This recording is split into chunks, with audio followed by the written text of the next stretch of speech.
Avez-vous déjà entendu cette petite voix dans votre tête dire « N'essaye même pas, ne cherche pas, c'est trop dur pour toi, c'est pas la peine, tu n'y arriveras pas ». On a tous un jour entendu ça dans notre tête. Idriss Aberkan, l'auteur de l'ouvrage « Libérez votre cerveau », l'affirme « Notre cerveau est bridé ». C'est comme si un logiciel était dans notre tête et nous disait « Ne fais pas ça, tu n'y arriveras pas ». Dans ce livre, l'auteur porte notre attention sur l'un de ces logiciels que l'on nomme en neurosciences l'impuissance apprise. C'est justement cette petite voix que tout le monde entend dans sa tête. Mais tout n'est pas perdu, bien au contraire. Idriss Aberkan le confirme, nous pouvons tous être prodiges. Chacun avec ses spécificités, sa spécialité et selon son identité. Même pas besoin d'avoir commencé très tôt ou avoir des facilités. Pour lui, il suffit pour cela d'une pratique persistante, engageante, qui nous implique et passionnée en réponse à une motivation personnelle. Et entre parenthèses, si vous voulez avoir accès à tous nos vidéos d'une manière récurrente, abonnez-vous à notre chaîne, cliquez en plus sur la petite cloche en bas de l'écran et suivez-nous régulièrement.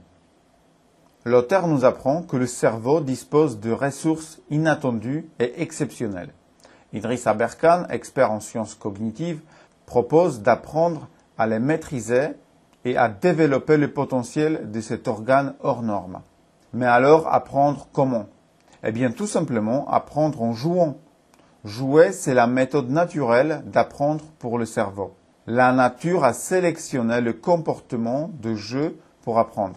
Tous les animaux apprennent à chasser, en jouant. Et dans cet ouvrage, justement, l'auteur nous montre comment utiliser le jeu dans notre quotidien, comment mieux apprendre en jouant. Je vous pose une question. Dans le monde de l'éducation d'aujourd'hui, comment voyez-vous la relation entre productivité et l'épanouissement? Eh bien, à l'école, il n'y a pas de lien entre ces deux notions. On ne nous apprend pas à être productif. Rien n'est consacré à développer l'épanouissement de son enfant. Tout au long de cet ouvrage, Idriss Aberkan nous explique puis nous donne des pistes pour apprendre à s'épanouir dans ce que l'on fait. Aujourd'hui, avec toutes les connaissances que l'on a, toutes nos technologies, l'épanouissement devrait primer sur la productivité.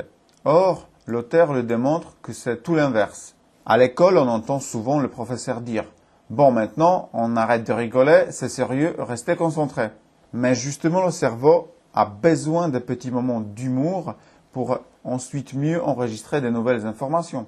Un cours sans blague, sans histoire, sans moment plaisant, eh bien c'est un cours qui glisse. Le cerveau ne sera plus aussi attentif à l'information donnée et retiendra beaucoup moins. Et ceci dans le monde de l'école et aussi dans le monde du travail. Idriss Aberkan confirme « Tout homme épanoui est productif, mais tout homme productif n'est pas forcément épanoui. » Alors, libérez votre cerveau et pour cela, amusez-vous. Et vous, utilisez-vous le jeu dans votre quotidien? Faites-nous signe dans les commentaires de cette vidéo. À bientôt.